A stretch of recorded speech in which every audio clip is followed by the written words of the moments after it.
Hare Krishna, bienvenidos, soy Chitrak Das.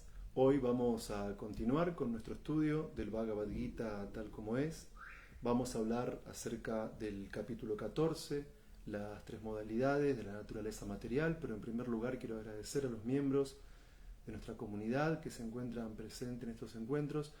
Agradezco a todos por darme la posibilidad de exponer para todos ustedes este Bhagavad Gita tal como es. El capítulo 14 es muy importante, pero como en los encuentros anteriores, vamos a partir de la metodología de recordar los elementos fundamentales del capítulo previo de manera muy sintética, para luego, de manera analítica, ir a los núcleos temáticos específicos del encuentro de hoy y desde ahí llegar a la etapa de las conclusiones y reflexiones personales. Ustedes pueden dejar sus preguntas en la sección de comentarios y al final del encuentro comenzamos a responder. Bien, en el capítulo número 13, Arjuna preguntaba a Krishna qué es Prakriti, qué es Purusha, qué es el campo, etc.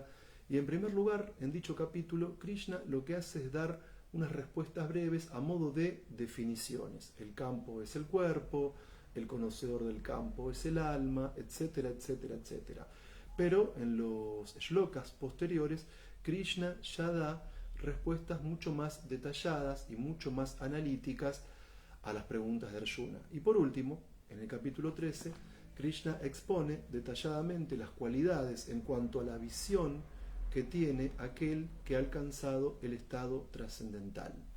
Y esto sienta las bases para poder llegar al capítulo de hoy, el número 14, las modalidades de la naturaleza material. En los primeros shlokas de este capítulo nos encontramos con una fundamentación muy importante que Krishna le da al mismo, porque va a afirmar que este conocimiento del capítulo 14 es la sabiduría suprema con la cual todos los grandes sabios han alcanzado la perfección.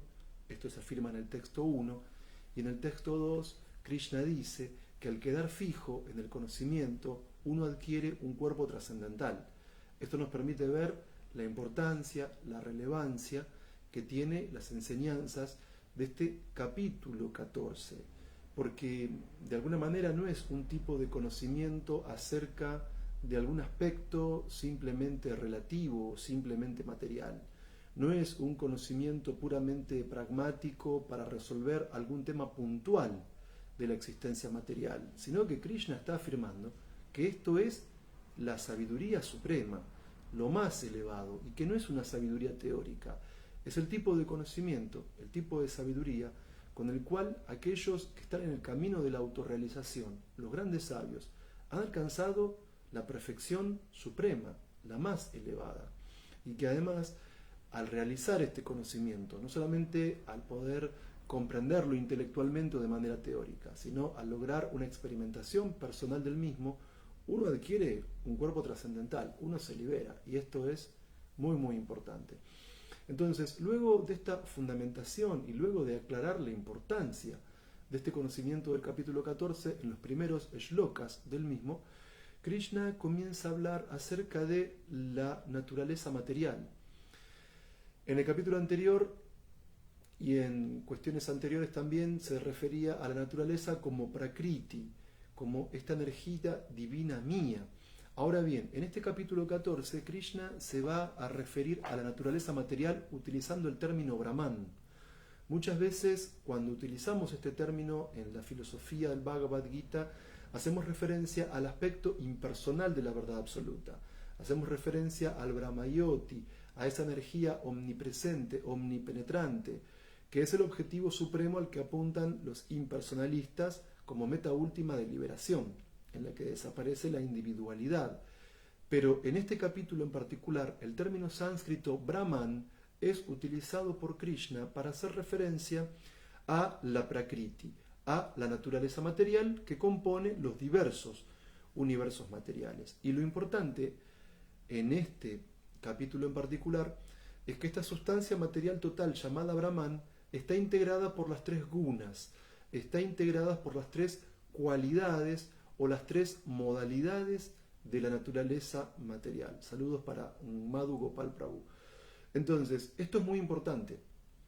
porque todo este capítulo va a referirse en gran medida al condicionamiento que estas modalidades ejercen sobre las almas espirituales. Entonces, Krishna dice que esta energía material total, denominada Brahman, que está integrada por las tres gunas, por las tres modalidades, es lo que él fecunda con las entidades vivientes. Saludos para Vishwamitra Prabhu.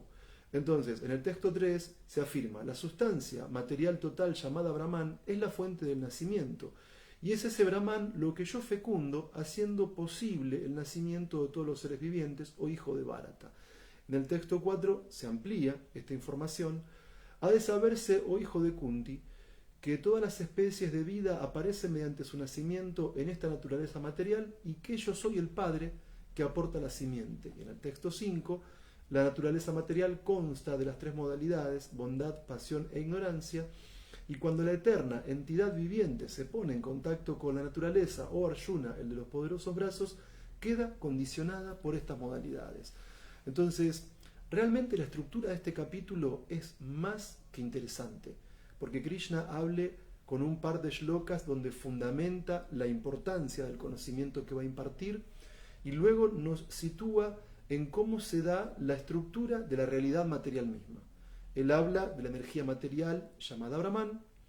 Él dice que es el Padre porque con una mirada que lanza a la naturaleza material, él impregna la misma de las shivas, de las almas, de las entidades vivientes espirituales, y como esta naturaleza material está atravesada por las tres modalidades de bondad, pasión e ignorancia, cuando las entidades vivientes entramos en contacto con la misma, naturalmente recibimos los condicionamientos que nos imponen las modalidades de la naturaleza material.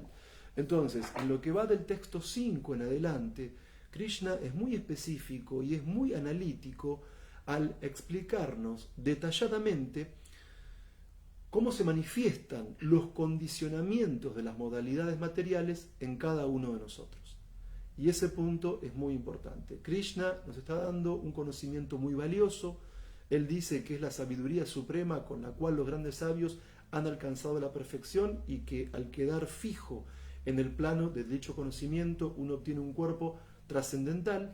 Entonces, este conocimiento, de manera puntual, de manera analítica y muy específica, va a explicar cómo nos condicionan la modalidad de la pasión, la modalidad de la ignorancia, la modalidad de la bondad, en cuanto a qué tipo de manifestaciones específicas se hacen visibles y relevantes en las entidades vivientes condicionadas, en cuanto a cuál es el resultado del condicionamiento de cada una de estas modalidades.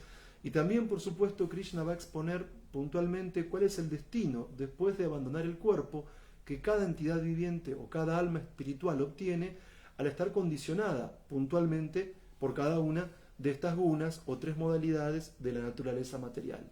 Comenzamos la descripción por la bondad en el texto 6.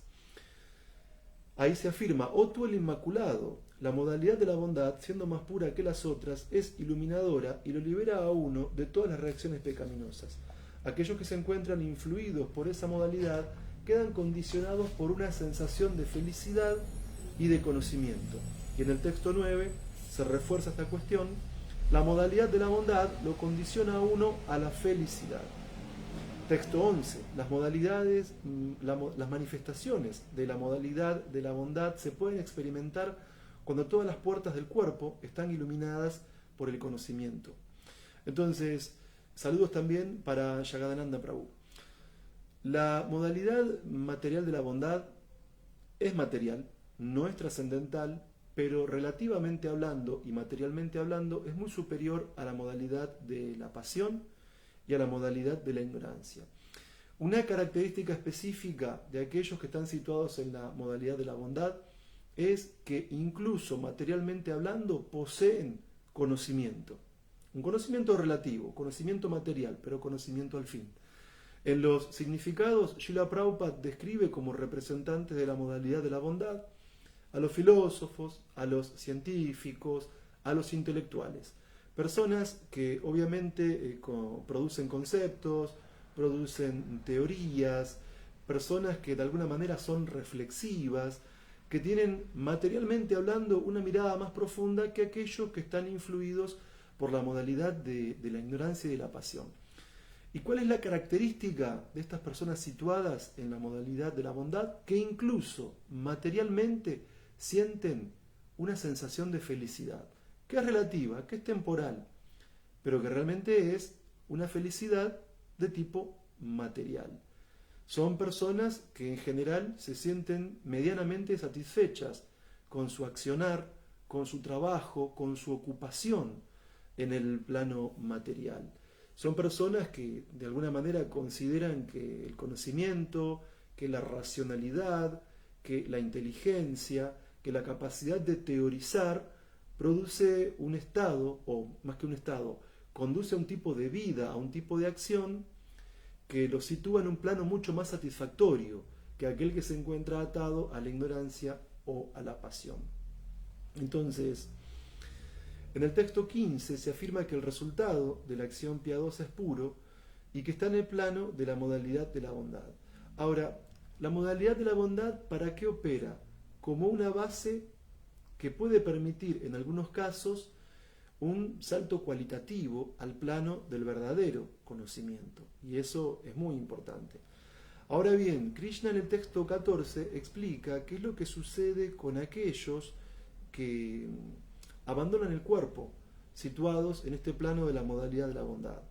Cita textual: cuando uno muere en el estado de la modalidad de la bondad, va a los planetas superiores y puro de los grandes sabios. Recordemos que en la cosmología que nos dan los Vedas hay mundos espirituales, mundos materiales, y que en los mundos materiales hay diferentes sistemas planetarios que analíticamente son muchísimos, pero que sintéticamente podemos decir que hay planetas inferiores, planetas medios y planetas superiores. El planeta Tierra se encuentra dentro del ámbito de los planetas medios. Y desde este planeta, que es la Tierra, aquel que se encuentra situado en la modalidad de la bondad puede ascender a planetas superiores, a planetas celestiales. Acá Krishna está describiendo como los planetas de los grandes sabios.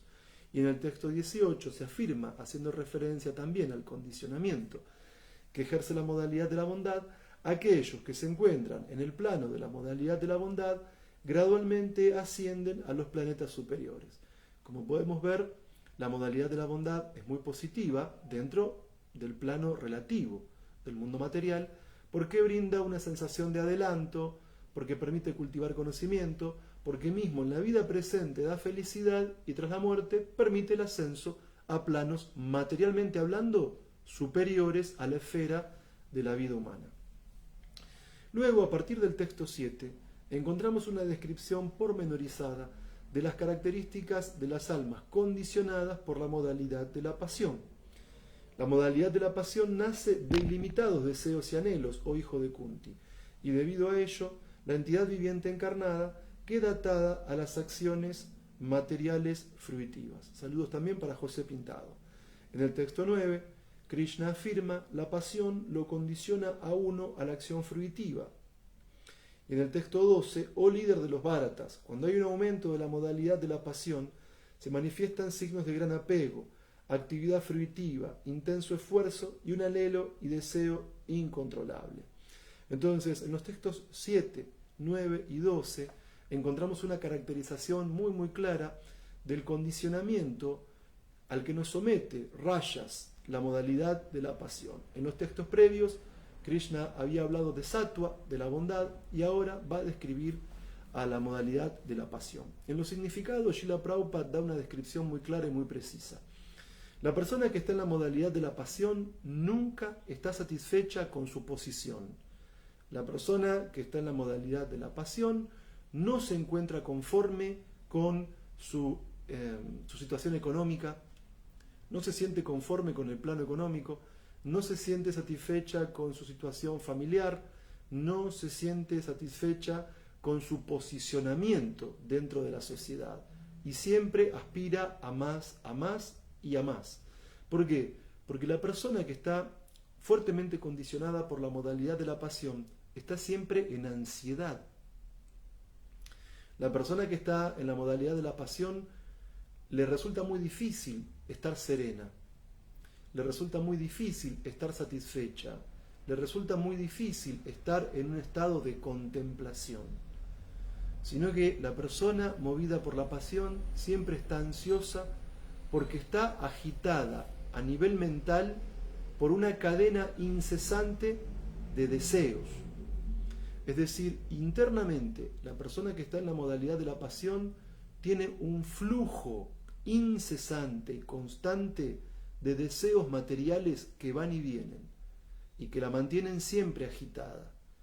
Y por lo tanto, esta persona no es como el que está en el plano de la modalidad de la bondad, que valora el conocimiento en sí, la capacidad de teorizar y que se siente feliz. La persona que está en pasión está siempre agitada. La persona que está en pasión está siempre insatisfecha, está siempre atravesada por el anhelo. Y por eso esta persona no es inactiva como el que está en ignorancia, sino que el que está en pasión está agitado internamente a nivel mental y está agitado externamente porque de manera constante está actuando, trabajando, incesantemente quiere superarse, de alguna manera quiere más que lo que tiene, porque está inconforme e insatisfecha con su posición económica, familiar, social, cultural, etc. Y siempre el que está en pasión va por más, no puede estar sereno, no puede quedarse quieto, siempre está elucubrando un próximo proyecto, siempre está de alguna manera maquinando cómo desplazarse hacia adelante en sentido económico, cómo tener más. Pero además, explica Srila Prabhupada en los significados, que el que está en pasión no solamente que quiere más, sino que quiere lo mejor, quiere el lujo, quiere lo último, quiere lo más caro. Y no solamente quiere tenerlo, quiere exhibirlo, quiere mostrarlo, quiere aparentar. ¿Por qué? Porque eso le permite de alguna manera encontrar un reconocimiento social y económico a partir de la cualidad del poseer, del tener. Y no solamente del tener en sentido de objetos concretos, físicos, materiales, sino también de tener prestigio, posición, fama. Eso también apunta a la persona que está en la modalidad de la pasión. Ellos buscan el reconocimiento por las buenas y a veces también por las malas. Ellos con su ego quieren pisotear a los demás, superar a los demás y decir, acá estoy yo, y a mí se me respeta, y a mí se me admira, porque ellos quieren siempre más, siempre más. Entonces, al igual que en la modalidad de la bondad, cuando Krishna decía que tras dejar el cuerpo, en esa cualidad uno asciende a los planetas superiores de los grandes sabios, en el texto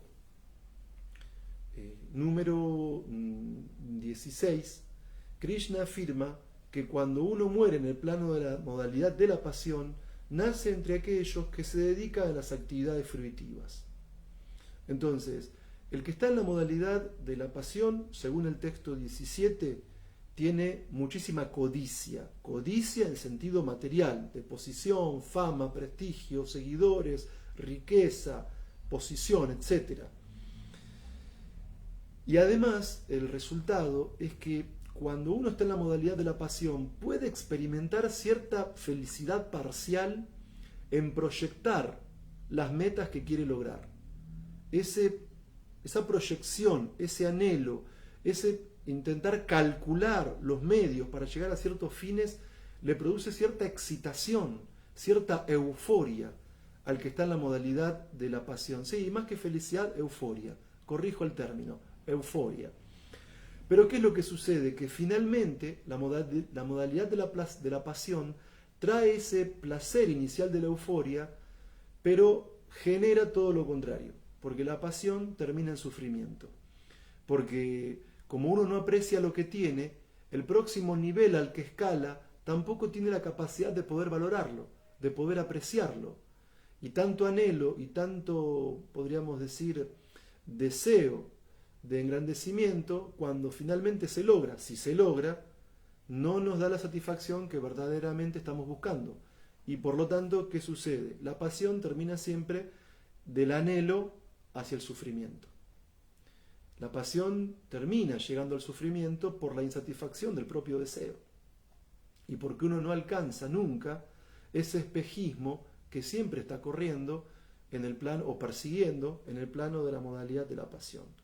Entonces, como afirmaba el texto 16, cuando el alma espiritual abandona el cuerpo, influenciada por la modalidad de la pasión, no es que asciende a los planetas superiores de los grandes sabios, como aquel que está en bondad, sino que vuelve a tomar un cuerpo dentro de aquellas especies donde se ejecuta la actividad fruitiva.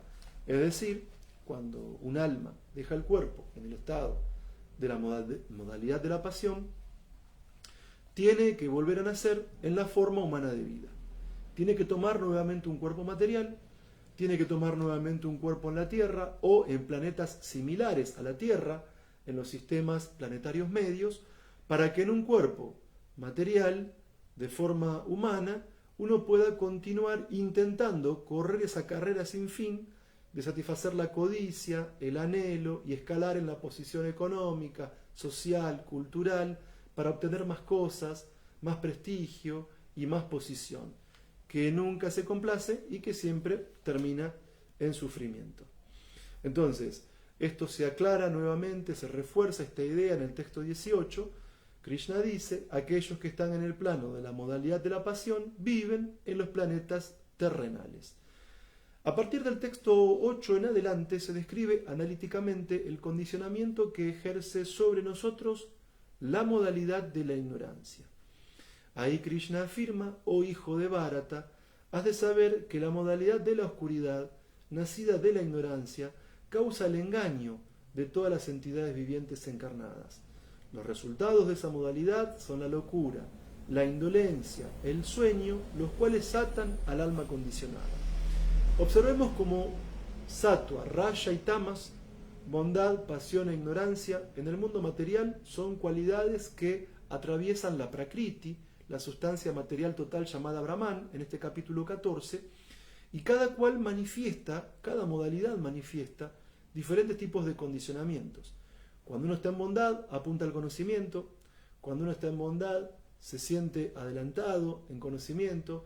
Hay una sensación de felicidad. Cuando uno está en pasión, hay una cierta euforia al principio y un gran sufrimiento y decepción al final.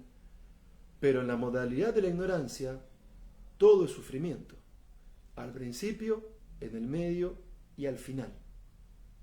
Entonces, relativamente hablando, la modalidad de la bondad es la más elevada, la pasión está en un plano intermedio y Tamas, la ignorancia, es la más baja de todas.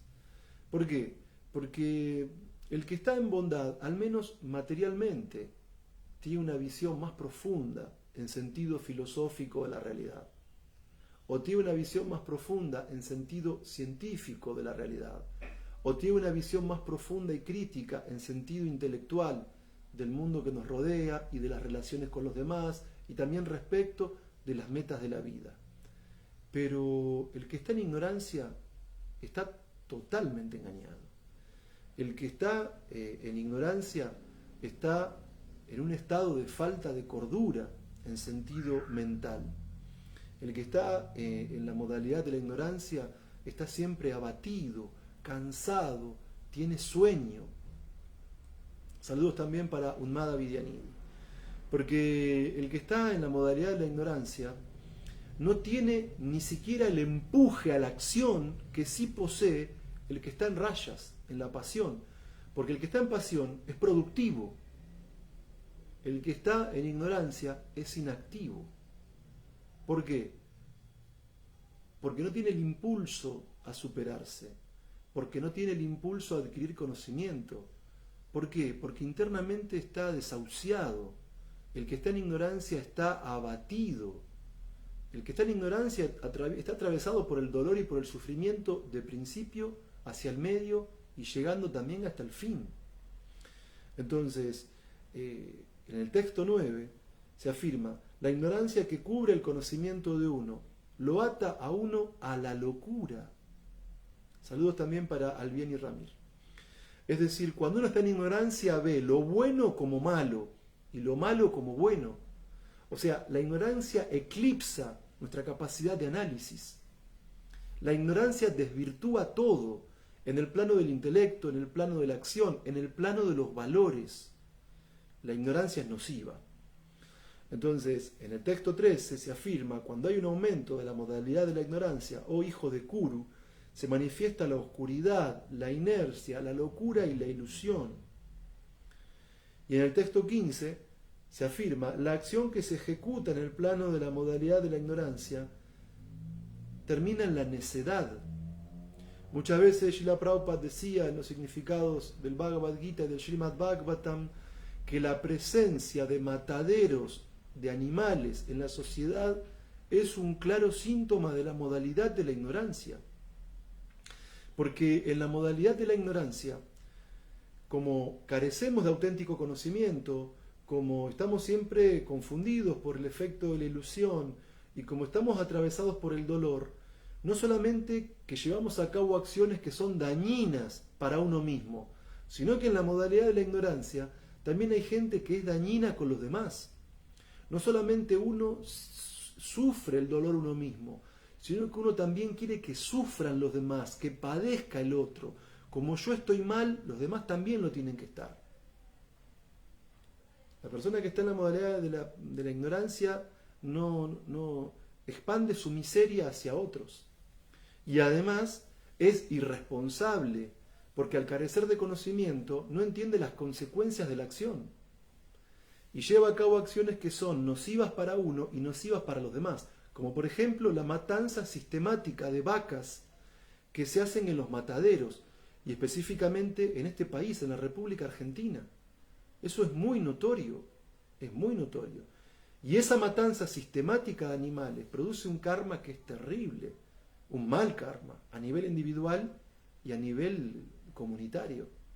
Y es un claro síntoma de la modalidad de la ignorancia, de falta de conocimiento, de falta de compasión, de la falta de empatía hacia otros seres vivos. Por eso los Gaudiya Vaishnavas son lacto-vegetarianos o algunos son veganos y ofrecen sus alimentos a modo de sacrificio a la suprema personalidad de Dios, Krishna. Entonces, este punto es muy importante. Hay que comprender que la matanza sistemática de animales en los mataderos no pueden traer nada auspicioso para una sociedad. Y es un claro síntoma de modalidad de la ignorancia. Entonces, Srila Prabhupada explica los significados de estos versos que en general la persona que está en la modalidad de la ignorancia tiende a las adicciones, a la adicción al alcohol, adicción a las drogas y a muchísimas actividades que en definitiva provocan dolor y que retroalimentan la ignorancia material en la que uno queda condicionado. Entonces, así como al analizar la modalidad de la bondad, Krishna decía que aquel que tiene conocimiento se siente feliz, es reflexivo, es sereno. Aquel que está en la modalidad de la pasión está siempre activo, agitado, va siempre por más. Bueno, aquel que está en la modalidad de la bondad está desquiciado. Aquel que está en la modalidad de la ignorancia está desquiciado. Ve lo bueno como malo, lo malo como bueno, se hace daño a sí mismo, hace daño a los demás. Y así como el que está en la modalidad de la bondad, al abandonar el cuerpo, va a los planetas de los grandes sabios, así como el que está en la pasión va a los planetas terrenales, el que abandona el cuerpo en la modalidad de la ignorancia se encuentra con dos opciones. Número uno, esa alma reencarna en cuerpos de animales. O sea, esa alma pierde la posibilidad de ascenso a planetas celestiales, pierde la posibilidad de volver a nacer en un cuerpo humano para continuar con la actividad fruitiva y se degrada a cuerpos infrahumanos, se degrada a cuerpos de animales. E incluso en el texto 18 se afirma algo todavía bastante más tajante. Aquellos que están en el plano de la abominable modalidad de la ignorancia descienden a los mundos infernales. con todo lo negativo que esto podría llegar a ser. Ahora bien, no quiero crear la falsa impresión de que las almas condicionadas por las modalidades o gunas que componen la sustancia material total que en el capítulo 14 se denomina Brahman, estamos condicionadas de un modo puro, de un modo puntual y de un modo exclusivo por las modalidades, porque no es así. En este capítulo Krishna afirma que las modalidades están siempre interactuando entre ellas. En este capítulo Krishna explica que las modalidades siempre de un modo u otro están compitiendo entre sí respecto del condicionamiento del alma que se encuentra en este mundo material. Y es por eso que nosotros no estamos puramente condicionados por la bondad o puramente condicionados por la pasión o puramente condicionados por la ignorancia. No, en general todos nosotros estamos condicionados por un cóctel de modalidades. En realidad nosotros estamos atravesados por una mezcla de modalidades. Por eso es que a veces podemos encontrar en alguien muy influido por la ignorancia alguna buena acción. Por eso es que a veces encontramos en la gente influida por la pasión que con todo el esfuerzo que ellos hacen para superarse en sentido económico, familiar, social, etc., a veces suelen aportar donaciones a causas benéficas, de beneficencia, crean hospitales, escuelas, o incluso a veces vemos en alguna persona influida por la modalidad de la bondad, la agitación por alcanzar deseos materiales, o alguna salida un tanto, podríamos decir, no apropiada para el nivel de conocimiento que tiene, porque tiene también influencia de la ignorancia o de la pasión.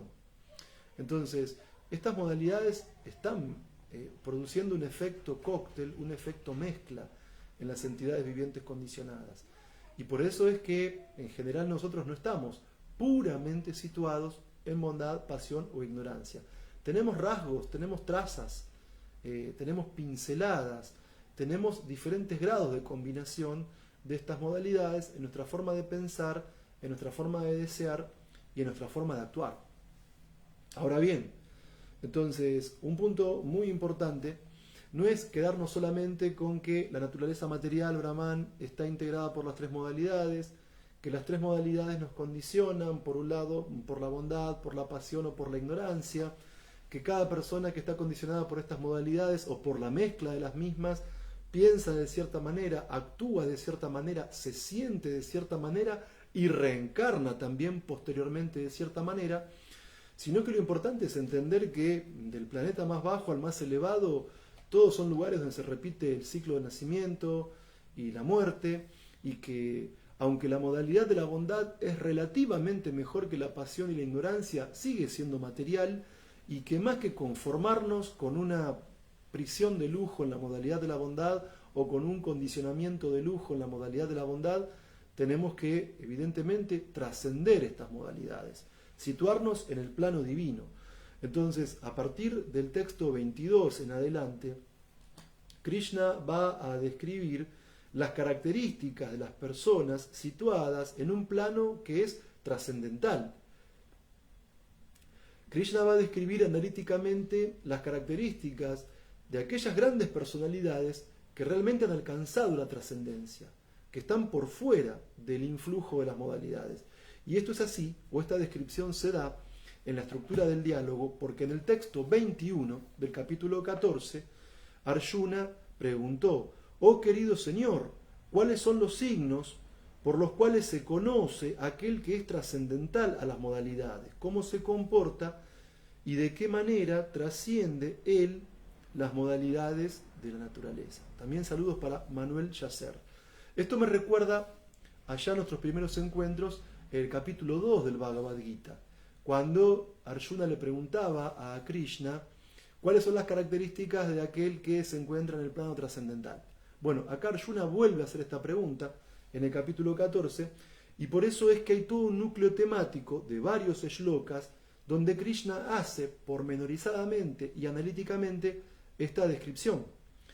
En el texto 22-25 se afirma: la suprema personalidad de Dios dijo, oh hijo de Pandu, aquel que no odia la iluminación, el apego ni la ilusión cuando están presentes, ni los añora cuando desaparecen, que se mantiene firme e imperturbable a través de todas esas reacciones de las cualidades materiales, y que permanece neutral y trascendental, sabiendo que solo las modalidades están activas, que está situado en el ser y que considera que la felicidad y la aflicción son iguales, que mira con la misma visión un poco de tierra, una piedra o un pedazo de oro, que tiene la misma disposición hacia lo deseable y lo indeseable, que es constante, encontrándose igual de bien en la alabanza y en la censura, en el honor y en el deshonor, que trata igual al amigo y al enemigo, y que ha renunciado a todas las actividades materiales.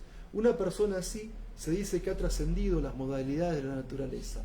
Cuando yo leo estos textos, automáticamente recuerdo las cualidades trascendentales del carácter del acharya y fundador de ISKCON, de Aseva Bhaktivedanta Swami Prabhupada. Realmente, en el carácter de Prabhupada encontramos todos los signos de aquel que verdaderamente ha trascendido las modalidades y que de hecho se encuentra en el plano de la trascendencia. Son muchas las cualidades que Krishna describe de aquel que ha alcanzado el plano trascendental. Analicemos algunas, intentando en la medida de lo posible efectuar una descripción.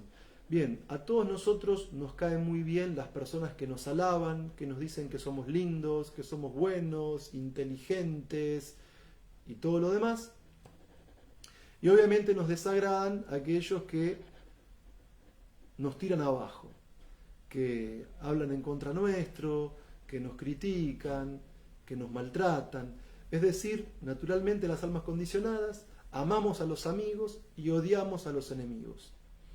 De hecho, recuerdo haber leído en textos de Platón una definición que daba un sofista acerca de justicia en la República, que era, capítulo 1, justicia es hacer el bien a los amigos y el mal a los enemigos. Y con todo lo filosófico que puede ser Platón y muchos filósofos más, Krishna está planteando una filosofía que realmente es trascendental. ¿Por qué?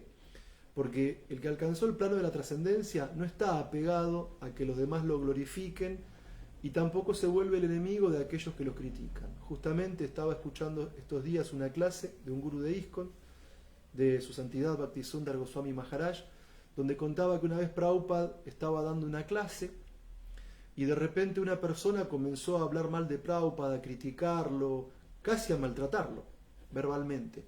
Y los discípulos de Srila Prabhupada querían frenar a esta persona. Y Prabhupada dijo, no, déjenlo que siga hablando. Entonces al final de la clase, los discípulos le preguntaban a Prabhupada, ¿por qué no nos dejó de alguna manera frenar toda esta ola de ataque de esta persona?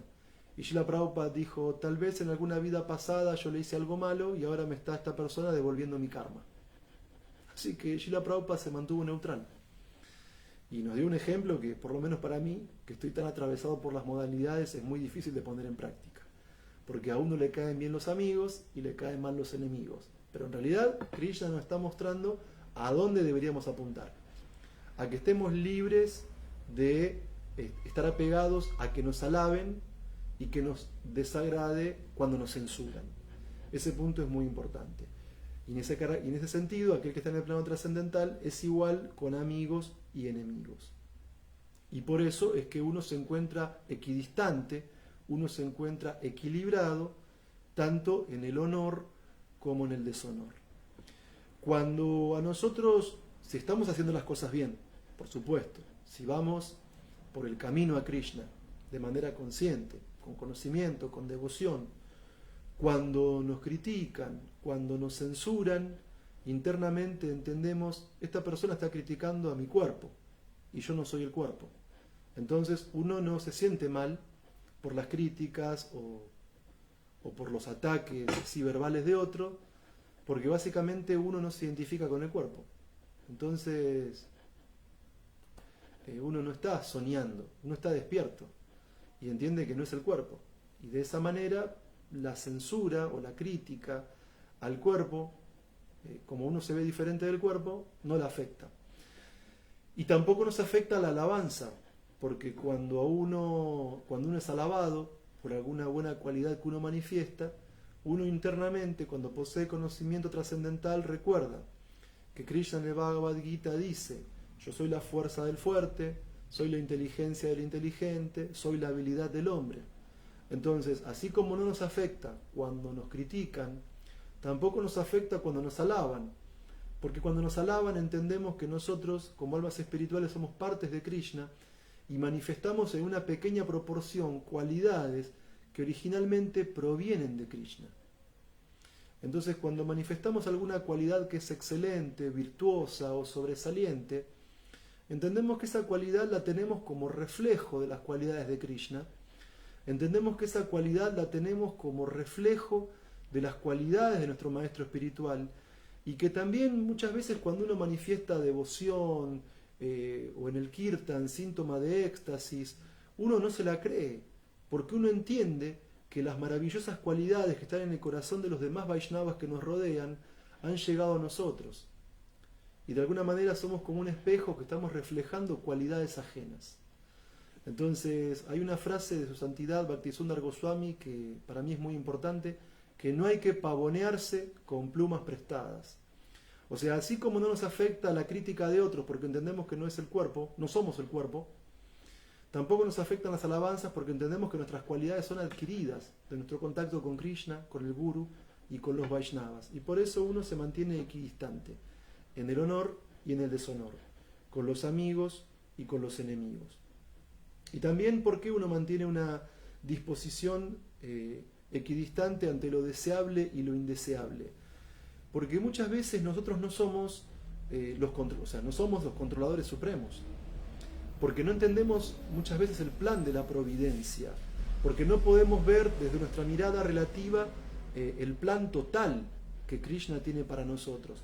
Por ejemplo, Srila Prabhupada en su época de casado, él quería enriquecerse mediante su fábrica de productos farmacéuticos.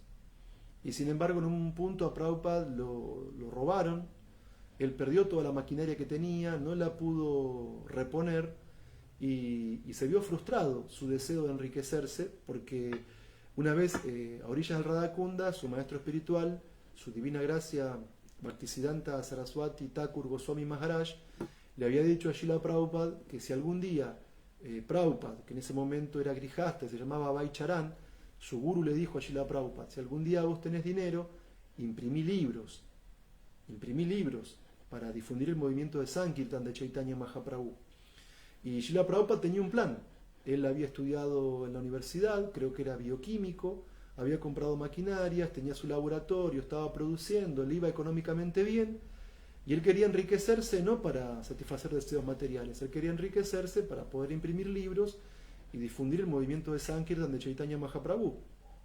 Pero cuando a él lo robaron, perdió su fábrica, perdió su forma de sustento, y no cayó de alguna manera en la frustración material o en la decepción. Él consultó con sus maestros espirituales, con sus hermanos espirituales, porque él recordaba un shloka de las Shastras donde Krishna decía que cuando Krishna tiene un afecto especial por un devoto en particular, le quita todo lo material, para que cuando uno está de alguna manera libre de lo material, puede refugiarse más plenamente en los pies del loto del Señor. Entonces, por eso es que uno no se agita cuando está en el plano trascendental por lo deseable y por lo indeseable, porque uno no sabe cuál es el plan de fondo por parte de la providencia. Y porque aquellos que estamos practicando vida espiritual, cuando analizamos todos estos años en la práctica del Bhakti Yoga y cuando hacemos una retrospectiva, vemos que muchas veces hemos pasado por situaciones maravillosas, de mucha alegría, hemos pasado por situaciones terribles, a veces de mucho dolor, pero que esas situaciones de dolor nos fueron cualificando, nos fueron capacitando para poder ser más apreciativos y más determinados en la práctica del Bhakti Yoga. Entonces, al final, el placer puede ser una molestia y el dolor puede ser una ayuda para avanzar en la vida espiritual.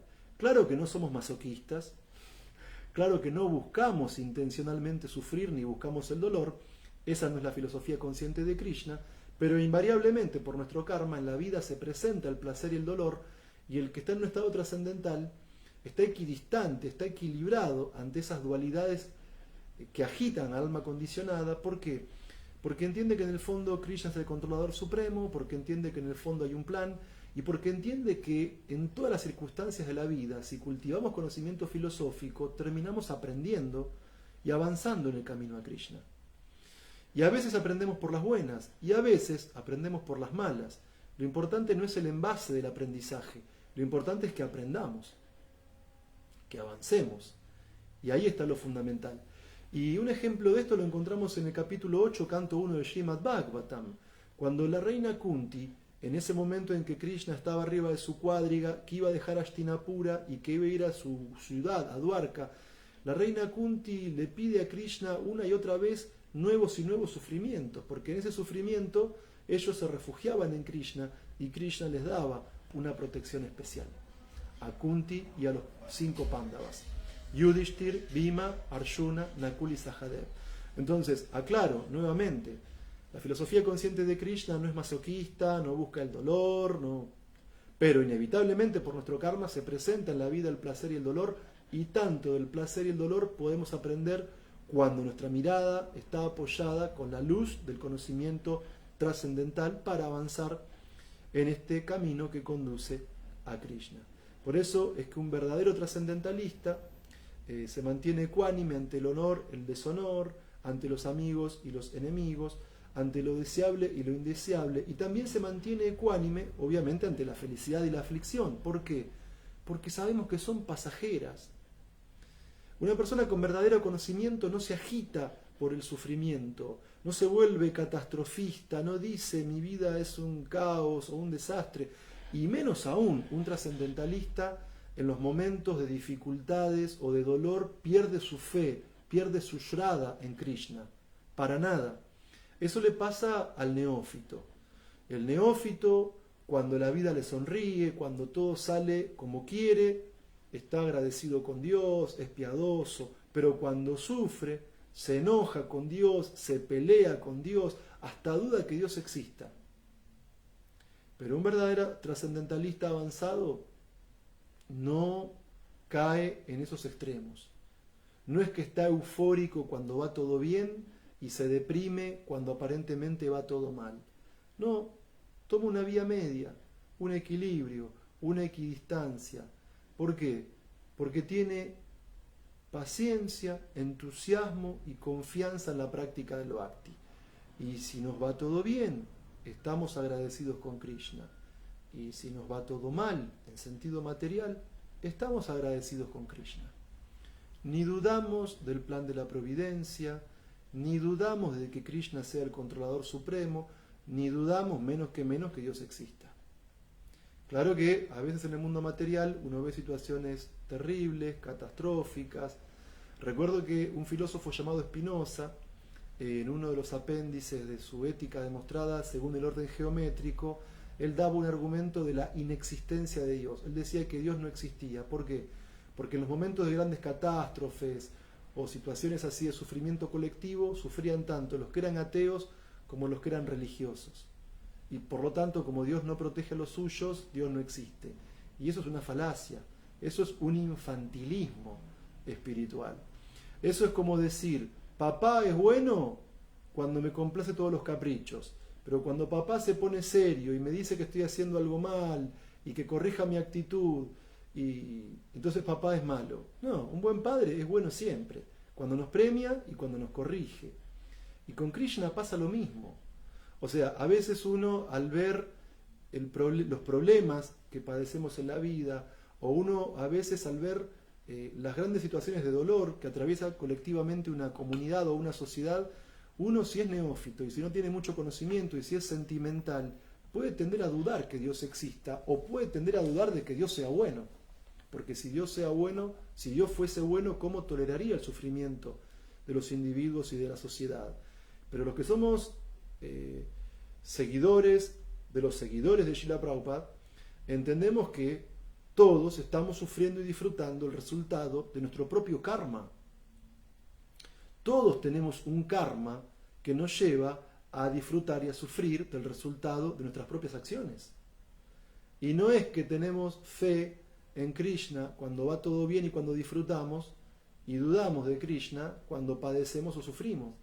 ¿Por qué? Porque entendemos en el placer y en el dolor que cada uno es el arquitecto de su propio destino y que cada uno está disfrutando y padeciendo el resultado de su propio karma. Y que así como los que tenemos un cierto sentido de justicia, cuando se comete un crimen, cuando se comete una violación, cuando se comete un genocidio, queremos que esa situación se pueda solucionar, queremos que los responsables de esa situación paguen por lo que hacen. Del mismo modo, uno mismo entiende que si uno produjo un karma o una acción negativa, uno mismo tiene que padecer el resultado de su acción. Si queremos justicia para los demás, tenemos que aplicar la justicia para nosotros, en ese sentido. Y que nada ocurre por casualidad, todo es causalidad. En el bienestar y en el malestar individual, y en el bienestar y en el material, y en el bienestar y malestar colectivo y social, todo es producto de un karma. Y no es que Dios no exista, o que Dios sea malo, o que Dios sea sádico, porque permite el sufrimiento. Eso es infantilismo. Krishna es el controlador supremo que en forma de Paramatma y en forma del tiempo eterno asigna el resultado del karma. Pero lo que uno hizo ya está hecho. Uno cosecha su siembra. El karma está ahí. Todo lo contrario. Cuando un Vaishnava se encuentra en un estado de sufrimiento, medita en lo siguiente: yo por mi propio karma tendría que padecer mucho, pero mucho más de lo que estoy sufriendo ahora. Pero por la misericordia de Krishna, solo estoy recibiendo una pequeña porción de mi karma, a modo simbólico para aprender y seguir avanzando. Pero nunca enojarnos con Krishna o nunca creer que Dios no existe, ¿sí? Entonces, ese punto es muy importante. Hay que mantener la misma disposición en lo indeseable y lo indeseable, en la alabanza, en la censura, en el honor, en el deshonor, con los amigos y con los enemigos. Y por lo tanto, aquel que realmente tiene una visión trascendental, ve con la misma visión un pedazo de tierra o una pepita de oro. ¿Por qué? Porque entiende que lo material es relativo, que lo material es temporal, que cuando abandonamos este cuerpo no nos llevamos las cosas que compramos, que cuando abandonamos este cuerpo no nos llevamos la familia que tanto amamos, ni cuando abandonamos este cuerpo nos llevamos este cuerpo al que tanto mimamos, durmiendo, bañándonos, alimentando, haciendo ejercicio físico y todo lo demás. Una persona que tiene conocimiento trascendental sabe que al momento de la muerte, las cosas que tenemos, la familia que amamos y el cuerpo que cuidamos queda acá. Y que lo que uno se lleva a la otra vida es su karma. Y que lo que uno se lleva a la otra vida es el avance que haya logrado en el proceso de su vida espiritual. Y por eso, un verdadero trascendentalista está situado en el ser, porque está despierto en cuanto a su verdadera identidad, porque entiende que el cuerpo es material y que todo lo material es temporal, que el placer es temporal, que el dolor es temporal, que la alegría es temporal, que la tristeza es temporal, que los amigos son temporales y que los enemigos son temporales, que la alabanza es temporal y que la censura es temporal. Y uno entendiendo que no es el cuerpo y entendiendo que es alma espiritual y que es parte de Krishna, que es energía de Krishna, uno se sitúa en el ser para revivir su relación con Krishna. Y por lo tanto, como afirma esta secuencia de textos del 22 al 25, uno renuncia a toda actividad material. Y uno renuncia a toda actividad material no para, como el que está en la modalidad de la ignorancia, ser inactivo, no hacer nada. No. Para ser activo y para ser determinado en las actividades del ser. Es decir, en las actividades de la práctica del Bhakti Yoga que permiten revivir nuestra relación eterna con Krishna.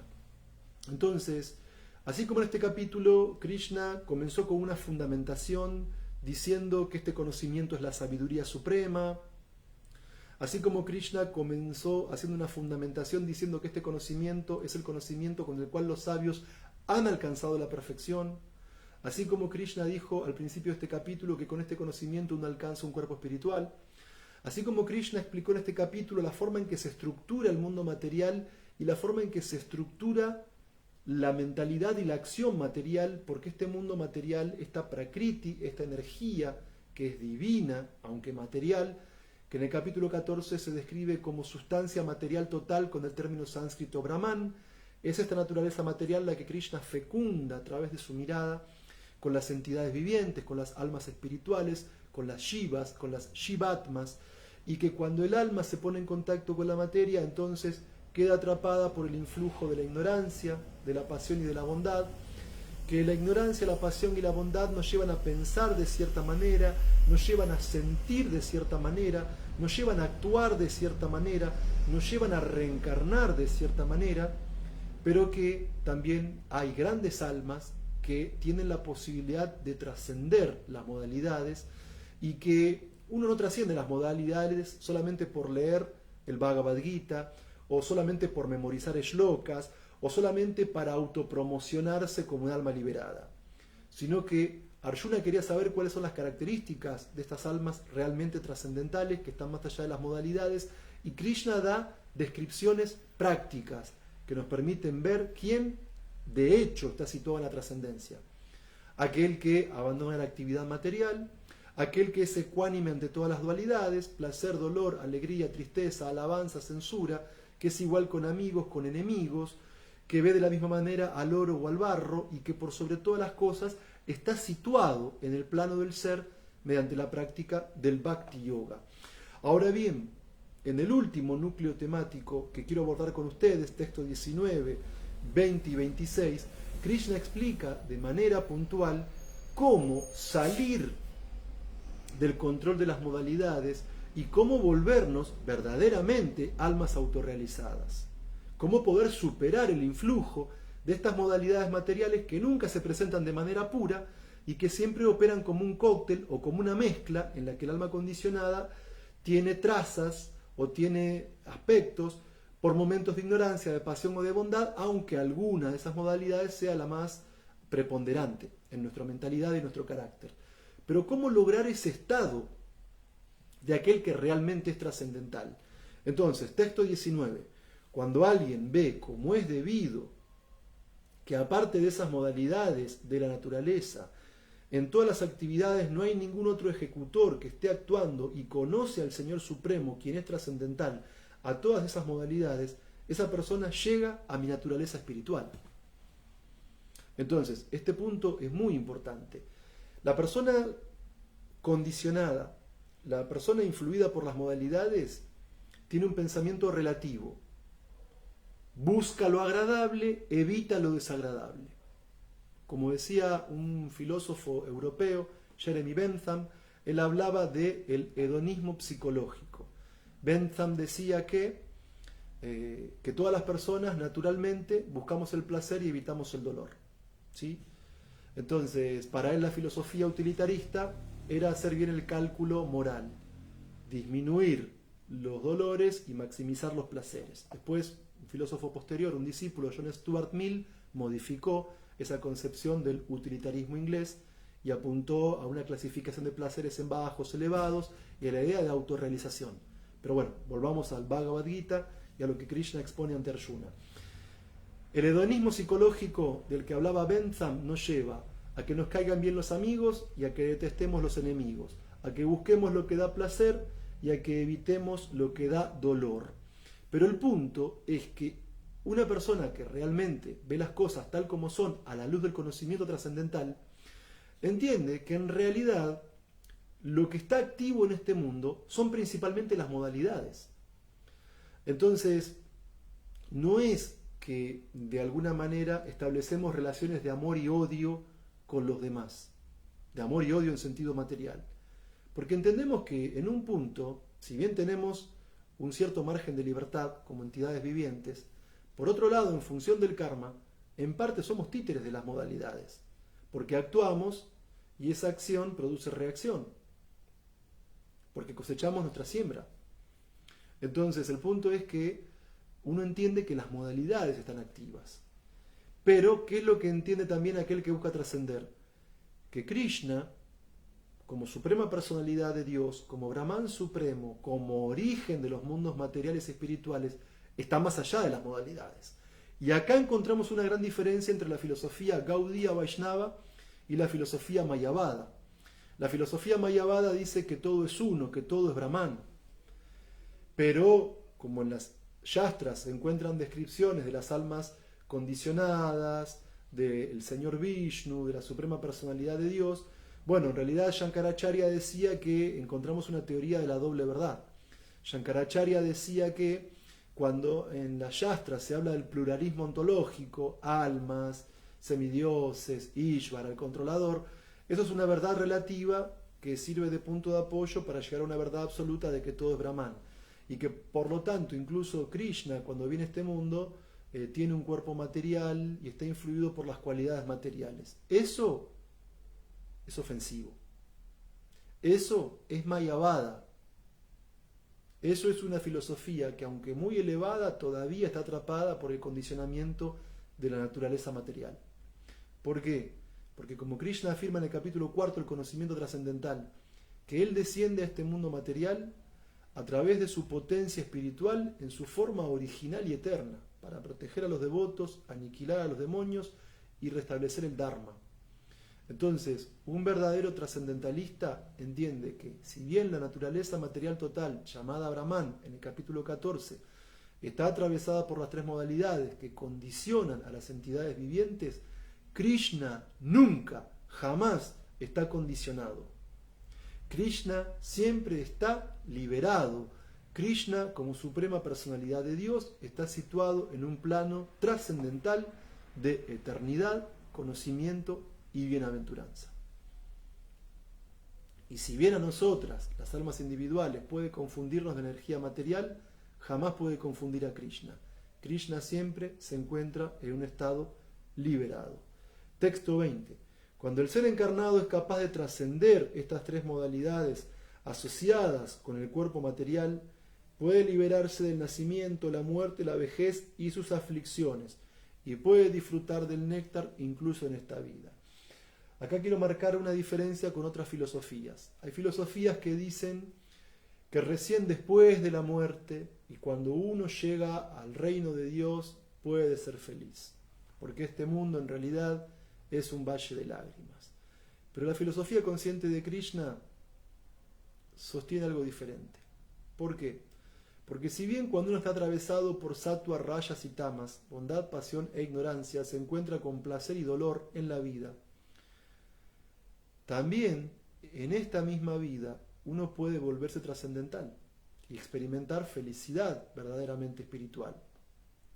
Krishna no nos dice, ustedes tengan fe ciegas, sufran terriblemente en este mundo y van a ser felices recién cuando se liberen. No. En este mismo mundo podemos comenzar a experimentar una cierta porción de felicidad trascendental.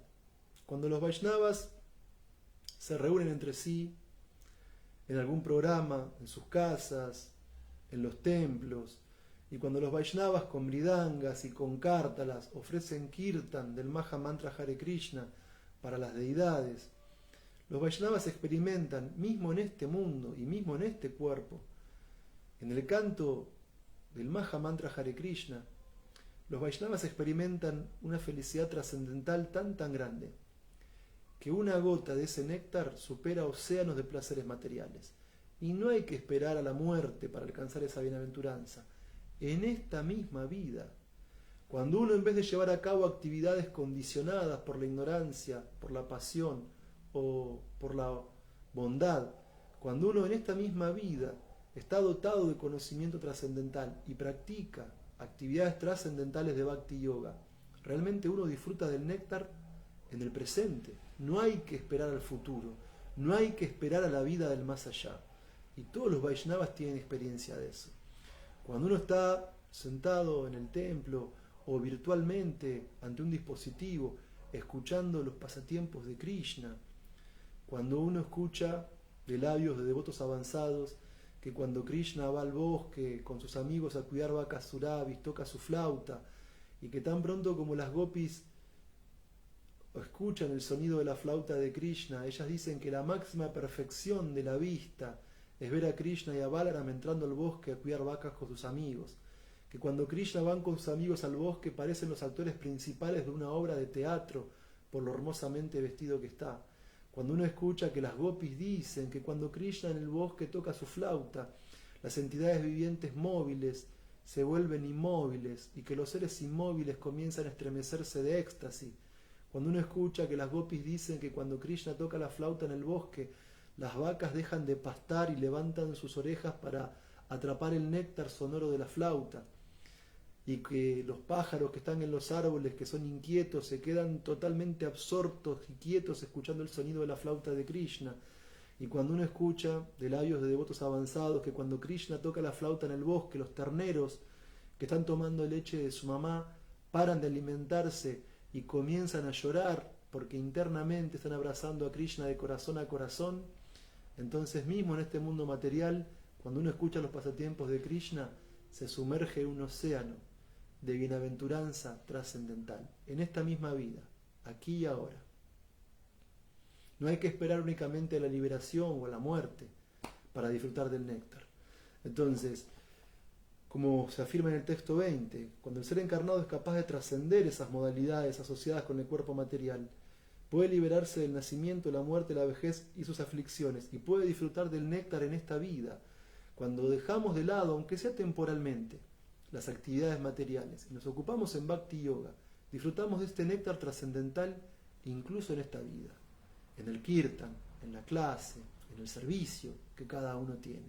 Y una gota de ese néctar supera océanos de placer material.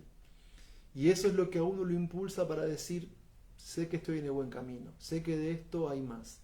Sé que los amigos y amigas de Krishna en Goloka Vrindavan están situados en ese néctar, pero eternamente. Y que hacia ahí estamos apuntando, al estado de amor puro por Krishna. En el texto 26 dice, aquel que se dedica por entero al servicio devocional, firme en todas las circunstancias, trasciende de inmediato las modalidades de la naturaleza material y llega así al plano del Brahman. Entonces, en este texto 26, estamos encontrando una expresión clara y definitiva de ese conocimiento que Krishna decía al principio del capítulo 14, que es la sabiduría suprema, con la cual los sabios han alcanzado la perfección más elevada. Entonces, en la práctica del Bhakti Yoga hay que ser firme, hay que ser constante. ¿A veces va a haber alegría? Sí. ¿A veces va a haber tristeza? Sí. Pero practicamos Bhakti Yoga igual. No nos dejamos alterar por estas dualidades del mundo material. Siempre firmes, siempre con el mayor nivel de entusiasmo que podamos, con confianza y con fe en que el proceso funciona. Y no una fe ciega, sino que tenemos una fe inteligente porque podemos experimentar cómo este proceso ha funcionado en nosotros. Entonces, en todas las circunstancias, practicar Bhakti Yoga. Y por practicar Bhakti Yoga en esta misma vida, o en próximas vidas, porque el avance que se logra en la práctica del Bhakti Yoga nunca se pierde. Como decía previamente, al momento de la muerte dejamos acá las cosas que hemos comprado, al momento de la muerte dejamos acá la gente que hemos amado, al momento de la muerte dejamos acá el cuerpo que hemos habitado, y como almas nos vamos de esta vida con nuestro karma y con el avance que logremos en conciencia de Krishna. Entonces, si ante todas las alteraciones que pueda haber en este mundo, cuando nos alaban o cuando nos censuran, cuando hay amigos o enemigos, cuando está lo deseable o lo indeseable, cuando tenemos una mansión o cuando estamos en un lugar muy simple y sencillo, si en todas las circunstancias nos mantenemos firmes en la práctica del Bhakti Yoga, entonces vamos a poder trascender, vamos a poder superar, vamos a poder salir del influjo de la ignorancia, de la pasión y de la bondad, situarnos en el plano trascendental y poder volver de vuelta a casa, de vuelta al hogar. Hare Krishna. Muchas gracias, todas las glorias a Srila Prabhupada y a los devotos reunidos. Aum Tat Sat. Bien, voy a chequear si hay preguntas. Básicamente hay saludos, agradecimientos. Así que al no encontrar ninguna pregunta ni ningún comentario, damos por cerrado este encuentro. Muchas gracias por darme la posibilidad de, a pesar de todos mis defectos, poder hablar de este trascendental Bhagavad Gita tal como es, traducido y comentado por A.C. Bhaktivedanta Swami Prabhupada. Hasta la próxima. Hare Krishna.